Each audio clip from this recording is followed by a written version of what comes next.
Merci beaucoup Stan, c'est un plaisir d'être là aujourd'hui, merci de m'avoir invité. Et donc c'est le titre que Stan m'a proposé, je dois dire, l'extraordinaire efficacité de l'apprentissage chez le jeune enfant. C'est un beau titre et j'ai choisi de le garder. Et du coup je ne vais pas vous parler que de langage, parce que les enfants ils apprennent beaucoup de choses et pas que du langage. Donc je vais sortir un petit peu de mon domaine de spécialité. Et ce que je pensais vous proposer aujourd'hui, c'est finalement voir un peu de quelle manière on peut tester la manière dont les enfants apprennent, puisque c'est ça qui nous préoccupe. Et si vous prenez un bébé ici, un nouveau-né, on a l'impression qu'ils ne savent rien faire du tout, à part téter et dormir globalement. Et puis en fait, en l'espace de quelques années, ils vont devenir, disons, ils vont apprendre un nombre de choses totalement impressionnants. Donc évidemment, parler, marcher, avoir des compétences sociales, apprendre des connaissances très fines sur leur monde culturel et même faire leur lacet au bout d'un moment suffisamment long. Et donc, comment on peut faire pour tester la manière dont les bébés apprennent? On a plusieurs stratégies. Je vais vous présenter aussi aujourd'hui un certain nombre d'expériences qu'on appelle comportementales. Donc comportementales parce qu'on va observer le comportement des bébés et les mettre dans des situations où cette observation va nous permettre d'inférer quelque chose sur la manière dont ils apprennent. Donc mon but, c'est de vous présenter quelques exemples de ça aujourd'hui pour l'illustrer. Donc on peut mesurer beaucoup le regard, là où ils regardent, combien de temps ils regardent. Ça, on l'utilise énormément.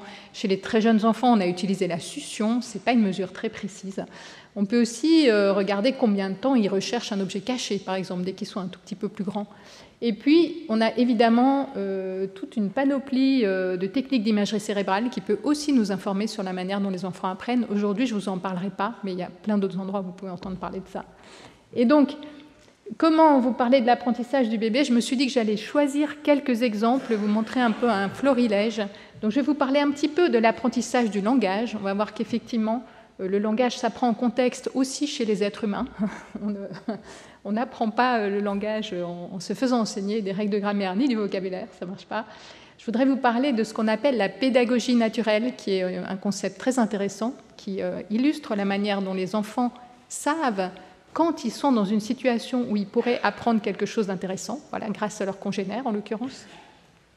Aussi vous montrer, toujours en exploitant les congénères, que des bébés très jeunes arrivent à savoir quand ils ne savent pas et donc à demander à quelqu'un d'autre. C'est quelque chose que... Tout ça, c'est des stratégies, enfin en tout cas, demander de l'aide quand on sait qu'on ne sait pas, c'est une stratégie qu'on utilise toujours en tant qu'adulte. Donc chaque fois qu'on rencontre un problème dont on ne connaît pas la solution, on se dit, tiens, je vais demander à... Par exemple, Stan, qui sait beaucoup de choses en statistique. Voilà. Et puis, évidemment, un autre outil très puissant que vous utilisez encore beaucoup aujourd'hui, c'est d'utiliser le langage comme outil d'apprentissage. Et donc, les bébés font ça aussi énormément. Donc, pour chacun, je vais vous présenter juste une étude. La première, donc, sur l'apprentissage du langage, j'ai choisi une étude que j'ai faite dans mon labo, évidemment, c'était la plus facile pour moi. Et donc, l'idée, c'est de répondre à cette question, comment font les enfants pour deviner le sens des mots? Donc vous savez peut-être que les enfants très jeunes, même déjà à 6 mois, on peut montrer qu'ils commencent à connaître certains mots très concrets. Des mots comme des verbes à partir de 9 mois, des verbes comme boire ou manger, ou dès 6 mois, des mots concrets comme, je ne sais pas, chaussures, main. Donc on voit qu'ils commencent à avoir une petite idée du sens.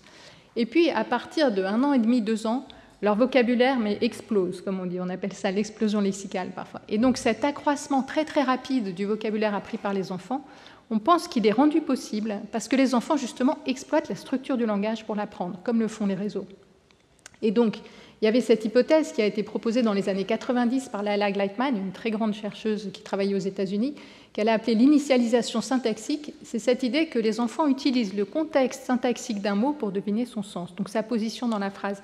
Je vais vous montrer comment ça marche, c'est tout bête. Si on prend la différence entre les noms et les verbes, et je vous présente une petite vidéo d'un pingouin qui saute, et puis je vous dis « Oh, regarde, c'est une bamoule !»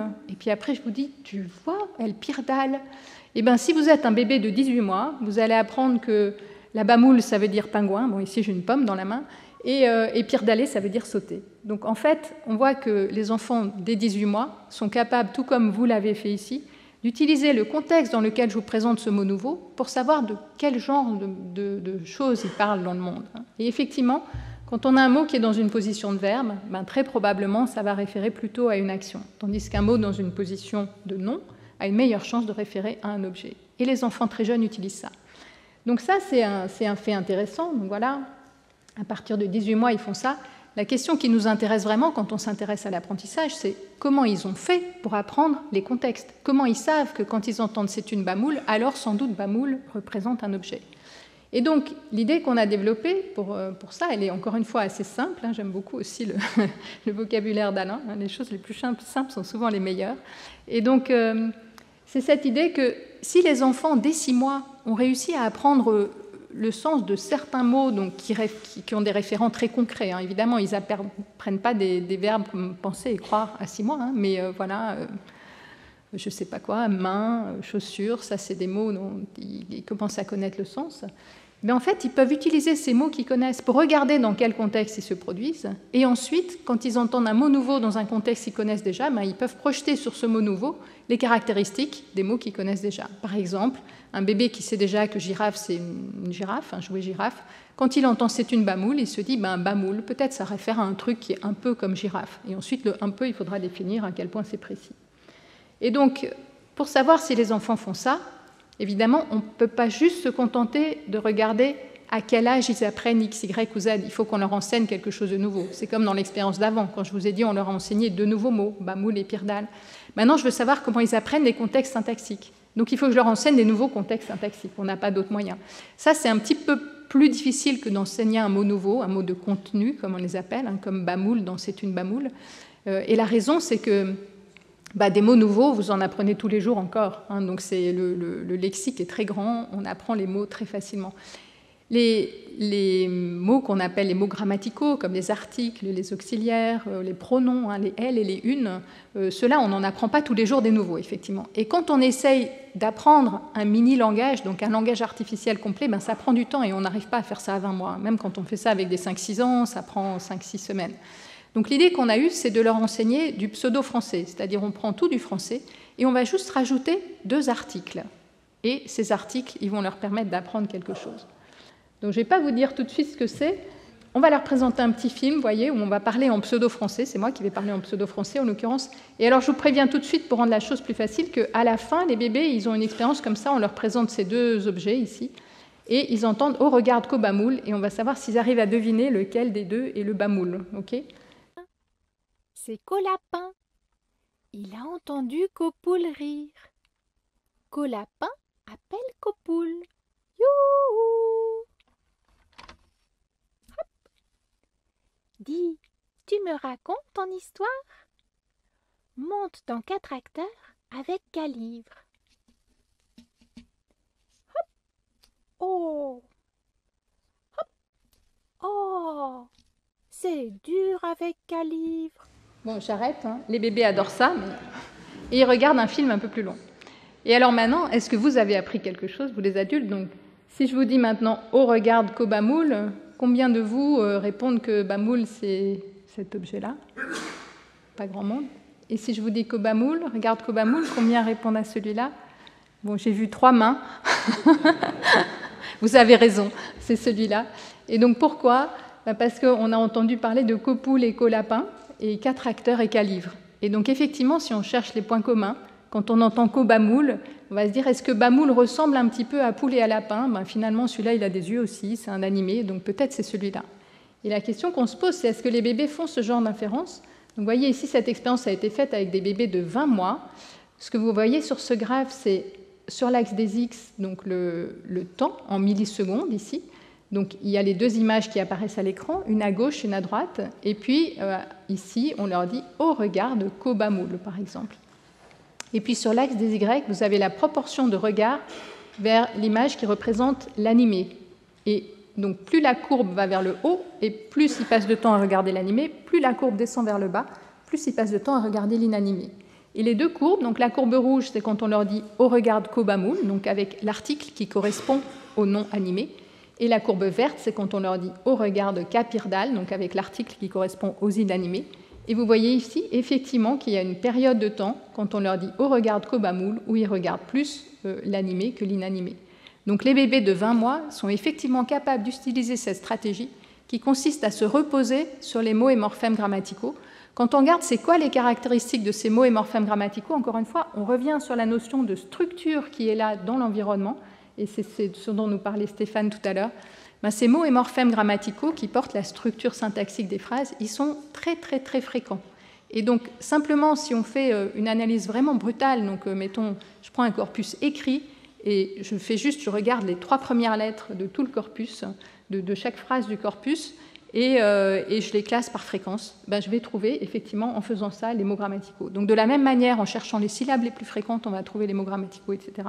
Donc on sait que les enfants, ils sont sensibles très tôt, et juste en étant sensibles au contexte, ça va leur permettre d'apprendre effectivement le sens possible des mots. Et une fois qu'on a dit ça, on voit bien pourquoi dans les langues où il y a des systèmes assez compliqués, je pense à l'allemand par exemple, où on va avoir des cas différents avec beaucoup d'articles différents. Les Allemands, ils ne se trompent jamais. Les gens qui apprennent l'allemand comme une deuxième langue, ils se trompent beaucoup. Ben, pareil en français avec le genre. Hein. Et donc, pourquoi on se trompe? Ben, effectivement, quand on apprend l'allemand à l'école, on nous fait apprendre des listes de vocabulaire.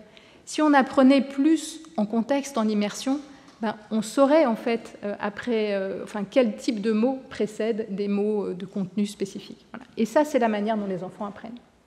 Donc c'est un modèle d'expérience pour vous montrer comment on arrive à savoir comment ils apprennent à parler. Le deuxième exemple dont je voulais vous parler, c'est cette histoire de pédagogie naturelle. Donc c'est un concept qui a été développé par des collègues hongrois, Gergely et Gergely Csibra. Et je vous présente juste une expérience ici, et ensuite je vous explique comment ça fonctionne. Donc, dans cette expérience, c'est assez simple. Le bébé, il est assis ici sur les genoux de la personne qui l'a accompagné, et face à lui, il y a une expérimentatrice qui est juste, elle a 2 objets sur une table en face d'elle. Et ici, dans la première situation qu'on appelle donc le contexte non communicatif, elle ne communique pas du tout avec l'enfant, elle garde les yeux baissés. Hein, donc le bébé arrive avec sa maman ou la personne qui l'accompagne, s'assied là en face de cette expérimentatrice qui ne le regarde pas. Et puis, à un moment donné, elle va regarder l'objet qui est à sa droite et sourire, en genre, tiens, j'aime bien cet objet. Ensuite, elle regarde l'objet de gauche, et là, elle fait une grimace en mode, non, vraiment, il est horrible, celui-là, je ne l'aime pas. Et à la fin, elle regarde le bébé cette fois, et elle tend la main au milieu pour que l'enfant lui donne l'un ou l'autre. Ça se passe à 18 mois. Effectivement, dans un cas comme ça, l'enfant va lui tendre un des objets. Et ce que vous voyez ici, c'est le pourcentage d'objets vers lequel elle a souri. Donc si elle a souri vers l'objet de droite, effectivement, ils vont majoritairement lui tendre l'objet qu'elle préfère. Voilà, donc ils sont assez coopératifs, les enfants. Ça, c'est une autre chose qu'on savait déjà. Et voilà, premier résultat. Maintenant, on peut se demander, qu'est-ce qu'ils ont appris dans cette circonstance? Donc le truc le plus simple qu'ils ont appris, c'est cette personne spécifique préfère l'objet qui ressemble ici à une pyramide. Donc pour tester ça, il y a une deuxième condition. Ça va se passer exactement de la même manière. Donc on démarre, l'expérimentatrice regarde à droite et sourit, regarde à gauche, fait la grimace. Ensuite, elle se lève, elle s'en va. Il y a quelqu'un d'autre qui vient, qui n'a rien vu de ce qui s'est passé avant. Elle s'assied, elle demande un des objets.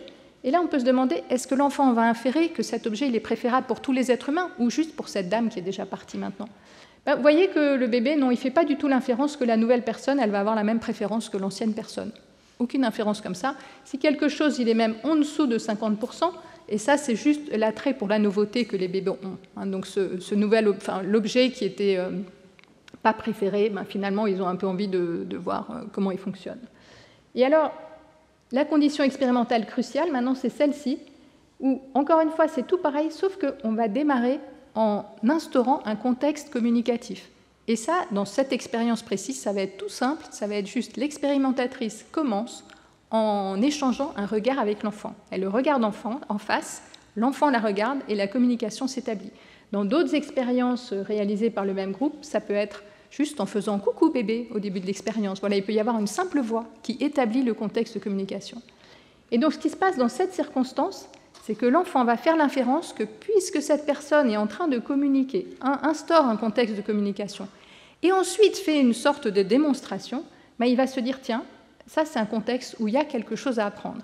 Et donc, son hypothèse par défaut, c'est que la chose à apprendre, ça va être quelque chose de général, parce que sinon, pourquoi l'autre ferait l'effort de lui enseigner? Et donc, ce que vous voyez ici, au départ, elle regarde l'enfant, ensuite elle sourit à l'objet de droite, elle fait la grimace à l'objet de gauche, elle s'en va, une nouvelle personne arrive, elle tend la main, et l'enfant va lui tendre le même objet que la première personne préférée. Donc en gros, lui, il a appris un truc du genre « Ah oui, il y a des objets qui sont mieux que d'autres, et il y a une bonne chance que d'autres êtres humains aussi préfèrent ces objets-là. » Il a appris quelque chose de général. Et ça, vous voyez bien que c'est un outil d'apprentissage très puissant, en fait, parce que si chaque fois que une personne, en fait, un adulte, est en train de vous montrer quelque chose et qui fait ça dans un contexte de communication, l'enfant automatiquement va se mettre en mode « Ah tiens, là j'ai un truc à apprendre ». Donc voilà, c'est particulièrement puissant. Les auteurs pensent que, a priori, ça ne se produit pas comme ça dans le monde animal. Voilà, même si évidemment, c'est toujours difficile de prouver dans un sens ou dans l'autre. Alors, le troisième exemple que je voulais vous présenter, c'est quelque chose qu'on appelle parfois la métacognition. Donc, c'est la capacité à réfléchir sur ses propres états mentaux. Et donc, ici, ce qu'on va étudier, en l'occurrence Louise Goupil, c'était est-ce que les bébés savent quand ils ne savent pas? Et cette question de la métacognition, elle a été beaucoup étudiée parce que quand on pose la question à des enfants assez jeunes, mais qui peuvent déjà répondre en parlant, donc je ne sais pas, même 4 ou 5 ans, on va voir qu'ils ont tendance à être très sur d'eux, beaucoup trop sur d'eux. Même quand ils se trompent, on va leur dire « Est-ce que tu as tout compris là? Ce qui se passe ?» Ils vont dire « Oui, oui, j'ai tout compris. » Voilà. Donc, pendant longtemps, on disait les enfants n'ont pas de métacognition qui fonctionne bien, ils n'ont pas un accès à leur propre confiance. Et donc, dans cette étude-là, on va prendre des enfants beaucoup plus jeunes, de 20 mois, et on va essayer de trouver une manière de tester s'ils savent quand ils ne savent pas, mais sans leur poser la question, parce que de toute façon, 20 mois, ils ne disent pas grand-chose encore. Alors, dans cette étude, ce qu'a fait Louise Goupil ici, c'est un petit jeu. Donc, il y a toujours, je ne vous l'ai pas dit au début, mais évidemment, ces études-là avec les bébés, il faut toujours faire quelque chose quand même de super intéressant pour les enfants, parce que sinon, ils descendent des genoux de leur maman, ils s'en vont. Donc, on a toujours cette contrainte qu'il faut que ça soit vraiment très ludique. Et donc, ici, dans ce petit jeu-là qu'elle leur propose, donc, vous voyez que l'expérimentatrice est assise face au bébé. Elle a 2 boîtes et elle va prendre un jouet, qui est présenté ici, le petit objet coloré. Elle va le montrer à l'enfant, puis elle va le cacher dans une des 2 boîtes. Alors, condition 1, elle soulève les 2 boîtes et elle repose les 2 boîtes aussi avec l'objet caché sous une des boîtes et l'enfant est en train de regarder, donc il sait très bien où elle l'a mis. Ensuite, on ferme le petit rideau. On attend un délai qui peut être variable, donc 3 secondes, très court, ou jusqu'à 12 secondes, il faut qu'il s'en souvienne. Et puis, à la fin, l'enfant va avoir le choix de pointer. Elle va lui demander quelle boîte tu veux. Donc, il peut pointer vers une des boîtes. Il est juste un peu trop loin pour l'attraper lui-même. Et puis, l'expérimentatrice va lui proposer, enfin lui donner la boîte qu'il a choisie. Il pourra la soulever et donc découvrir l'objet s'il a bien choisi. Donc, ils sont assez motivés pour obtenir l'objet. Et alors, voilà, j'ai mis une petite photo. Donc, ce n'est pas la même expérience, vous voyez, mais vous voyez le petit rideau, le bébé sur les genoux de sa maman, en l'occurrence, et là, elle faisait quelque chose avec des cubes colorés. Et alors, ça, c'est la condition, donc la première condition, je vous ai montré, dans certains essais, on leur propose une tâche qui est impossible à résoudre. Donc ici, en fait, le rideau, il est fermé dès le début. Donc l'expérimentatrice, elle va montrer le jouet au-dessus du rideau, ils savent qu'il y a un jouet, et ensuite elle cache ses mains derrière le rideau, elle va comme avant soulever les 2 boîtes et reposer l'une des 2 boîtes sur l'objet, mais l'enfant n'a aucune idée de quelle boîte contient l'objet. Donc c'est une tâche qui est devenue impossible, il n'y a plus d'évidence. Et puis, avec en plus tout ça, on rajoute maintenant 2 groupes d'enfants, il y a le groupe contrôle qui fait juste ça, et puis le groupe test, à qui on va proposer un choix, c'est-à-dire que quand il arrive au moment du test, il peut soit pointer directement s'il pense qu'il sait où se trouve l'objet, ou alors il a le choix de s'adresser à la personne qui l'a accompagné, qui peut être sa maman, son papa, sa nounou, etc., sa grand-mère, et lui demander de l'aide. Et comment on fait ça? Comment on fait pour dire à l'enfant, quand tu ne sais pas, tu peux demander de l'aide? C'est que tout au début de l'expérience, il y a 1 ou 2 essais pour rien, et dans ces essais-là, on va montrer comment ça marche, on cache l'objet, on soulève, on pointe, sauf que la toute première fois, même si l'enfant pointe, on ne va pas trop regarder où il pointe, on ne va pas tout de suite lui donner la boîte. L'expérimentatrice va se tourner vers la personne qui a accompagné le bébé, qui est en fait assis à côté d'elle et qui du coup voit tout, même quand le rideau est tiré, cette personne sait où est caché l'objet. Et du coup, l'expérimentatrice se tourne vers l'adulte qui accompagne l'enfant et lui dit « Et vous, est-ce que vous savez où il est caché ?» Et donc à ce moment-là, la maman regarde son bébé et si le bébé la regarde en retour, alors elle va pousser la boîte vers l'enfant. Et ça, du coup, ça permet de montrer à l'enfant que dans ce jeu-là qu'on lui présente, s'il ne sait pas, il a le droit de regarder sa maman pour qu'elle l'aide. Voilà, il sait que sa maman a le droit de l'aider. Et donc, qu'est-ce qu'on attend de cette expérience? Si les enfants sont capables de mesurer donc, ce qu'on appelle ici leur manque de confiance, donc s'ils sont capables de savoir quand ils ne savent pas, et qui sont capables en plus de partager ce manque de confiance, donc de dire à leur maman « là j'ai besoin d'aide », à ce moment-là, on s'attend à ce que les enfants du groupe test doivent demander de l'aide spécifiquement pour éviter les erreurs, et donc ils devraient avoir une performance globale qui serait meilleure que celle des enfants du groupe contrôle. Et on s'attend aussi à ce qu'ils demandent plus souvent de l'aide quand la tâche est plus difficile. Donc, Louise a effectivement regardé ces deux choses-là. Donc, d'abord, là, on regarde juste le groupe test. Ce que vous avez ici sur l'axe des ordonnées, c'est la probabilité qui se tourne vers l'adulte pour demander de l'aide. Et vous voyez ici que quand la tâche est impossible, parce que le rideau était tiré et que l'enfant n'a pas vu où était caché l'objet, il va demander de l'aide très fréquemment, vous voyez, à peu près 3/4 du temps. Tandis que quand la tâche était possible, c'est-à-dire qu'il a vu où était caché l'objet, mais peut-être il est plus sûr ou il a oublié, il demande de l'aide beaucoup moins souvent, autour de 30% du temps. Et quand on découpe ça même avec les différents délais, si le délai était court, un peu plus long, très long, vous voyez que la probabilité qu'ils demandent de l'aide, effectivement, augmente avec le délai. Donc plus on les a fait attendre, et plus ils ont d'inquiétude sur le fait qu'ils se souviennent bien de où se trouve l'objet. Et l'autre mesure qu'on peut voir ici, c'est effectivement les réponses correctes et incorrectes. Donc cette fois-ci, vous avez ici le groupe contrôle, donc celui qui avait en fait pas le droit de demander de l'aide, et le groupe test, celui qui avait le droit de demander de l'aide. Ce que vous avez ici sur l'axe des ordonnées, c'est donc la probabilité de répondre, puisque l'enfant avait le choix entre répondre lui-même en pointant ou demander de l'aide aux parents dans le cas du groupe test. Et donc vous voyez ici que quand les réponses sont correctes, donc quand l'enfant finalement savait quoi répondre, la probabilité de répondre est assez élevée et c'est la même dans les deux groupes. Donc quand les enfants savent, ils répondent, ils ne demandent pas systématiquement de l'aide. Et ici, vous avez les probabilités de répondre pour les réponses incorrectes. Donc les enfants du groupe contrôle, quand ils ne connaissent pas la réponse, peut-être parce que c'est un cas impossible ou peut-être parce qu'ils ont oublié, finalement, soit ils font rien et on passe à l'essai suivant, ils sont sûrs de ne pas avoir le jouet, soit ils tentent quand même. Après tout, il n'y a que 2 boîtes, c'est une chance sur 2. Et donc, s'ils tentent quand même et qu'ils répondent, une chance sur 2, ça sera juste faux. Donc ici, on trouve un certain nombre de réponses fausses. Voilà, ils essayent quand même de répondre. Les enfants du groupe test, au contraire, quand ils ne savent pas, ils répondent très peu parce qu'ils sont occupés à demander de l'aide à leurs parents et donc à obtenir l'objet. Et donc voilà, ce que ces expériences démontrent, encore une fois, c'est un outil d'apprentissage extraordinairement efficace. Donc, si j'ai besoin d'avoir une information et que je me rends compte que je n'ai pas assez d'informations justement pour savoir ce que je dois faire, je peux demander de l'aide aux gens qui sont autour de moi. Encore une fois, il n'y a pas des tonnes d'études, mais ce n'est pas des comportements qu'on observe très spontanément dans le monde animal, alors que chez les enfants, c'est vraiment très spontané. Donc là, ce n'était pas simple de réussir à le montrer expérimentalement, elle a beaucoup travaillé, Louise, mais c'est des choses qu'on observe beaucoup de manière anecdotale, disons. On s'attendait à observer ce résultat, que les enfants soient capables de demander de l'aide.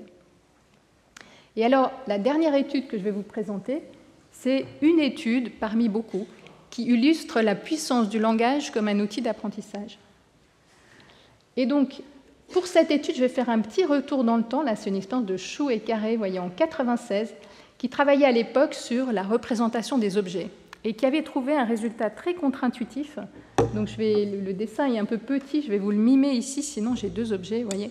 Donc, c'est une étude où on va placer l'enfant face à un petit théâtre, c'est un peu comme tout à l'heure avec le rideau et tout.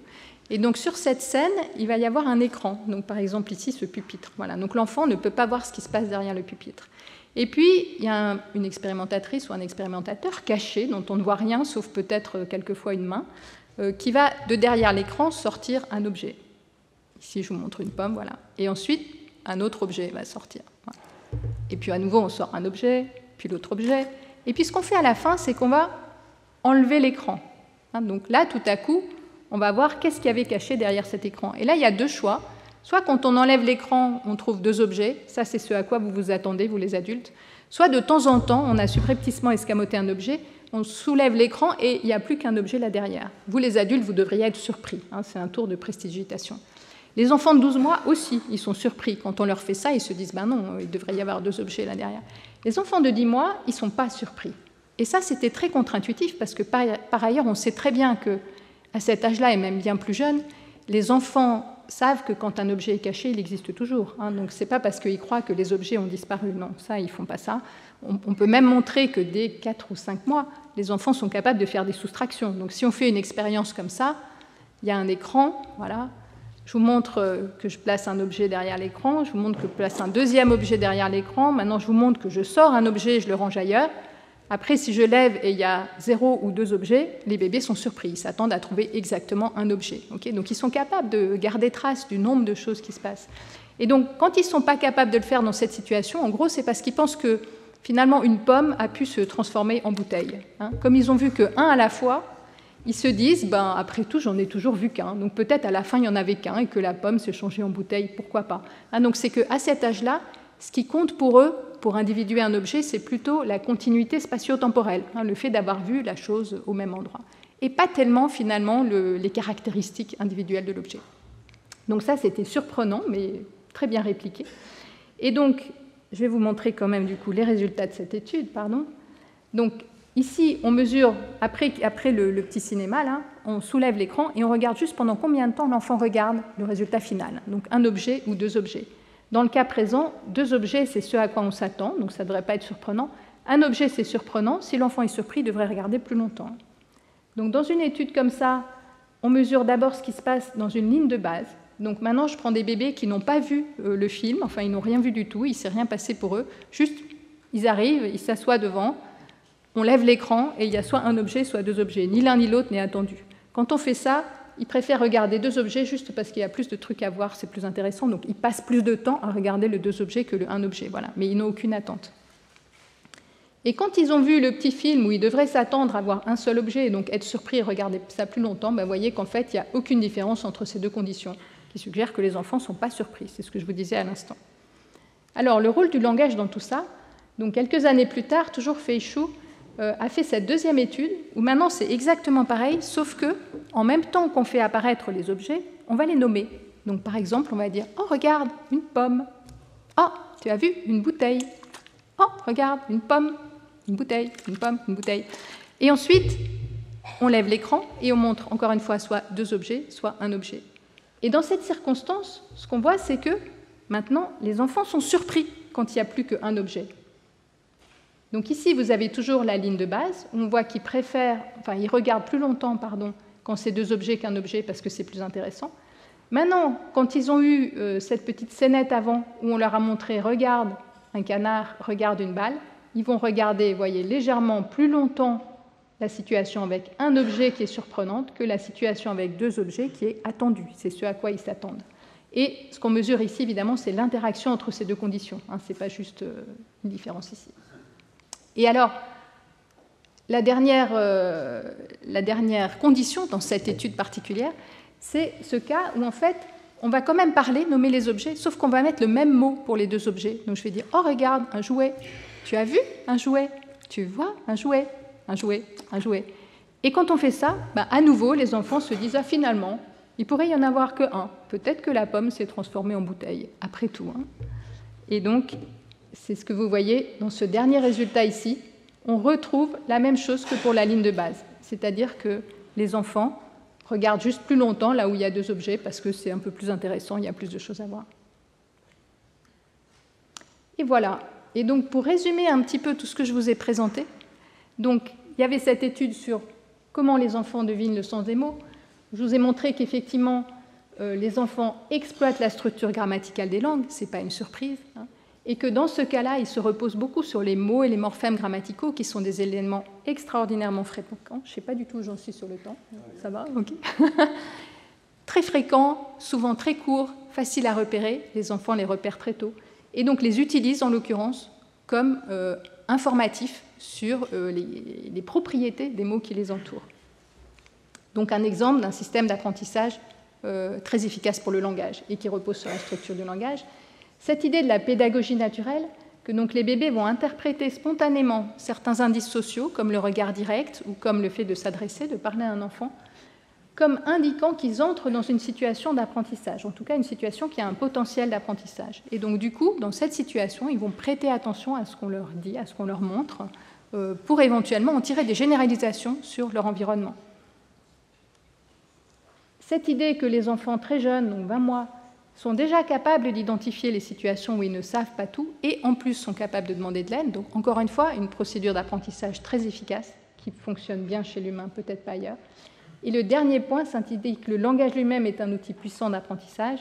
Et donc là, je voudrais juste ici mentionner quelques idées de Lise Pelquet, qui est une de nos grandes développementalistes, une de nos collègues, que Stan a déjà invitée dans son cours d'ailleurs, qui, elle, dit effectivement, juste la manière dont on nomme les objets est extraordinairement informative sur le monde qui nous entoure. Donc, par exemple, elle dit qu'il y a cette phase où les enfants arrivent vers 2 ans, 2 ans et demi, ils passent leur temps à demander c'est quoi ça, c'est quoi ça, c'est quoi ça, c'est quoi ça, et on leur dit. Et ce que dit Lise, c'est si on est dans une culture comme la nôtre où les enfants vivent en ville et ils disent c'est quoi ça, c'est un arbre, c'est quoi ça, c'est un arbre, c'est quoi ça, c'est un arbre, finalement ils savent qu'ils n'ont pas besoin de faire attention à la taille de l'arbre, à la forme des feuilles et tout. C'est pas un truc très pertinent dans ce monde-là. Dans une société de chasseurs-cueilleurs, où c'est très important de reconnaître chaque plante, parce qu'il y en a qui sont mangeables et les autres pas, chaque plante aura son nom spécifique, évidemment. Donc quand on demande c'est quoi ça, c'est quoi ça, c'est quoi ça, on a chaque fois un mot différent. Et du coup, ça dit à l'enfant, ben oui, là, il faut faire attention. C'est un peu comme ce qu'on voyait dans l'expérience de Fei Shu. Si je vous dis c'est un jouet, bon, en fait, je n'ai pas besoin d'encoder les différences ici, ça n'a aucune importance. Et voilà, donc le langage pourrait être aussi la chose qui nous permet, entre autres, d'acquérir toutes les différences culturelles que les enfants acquièrent. Merci beaucoup.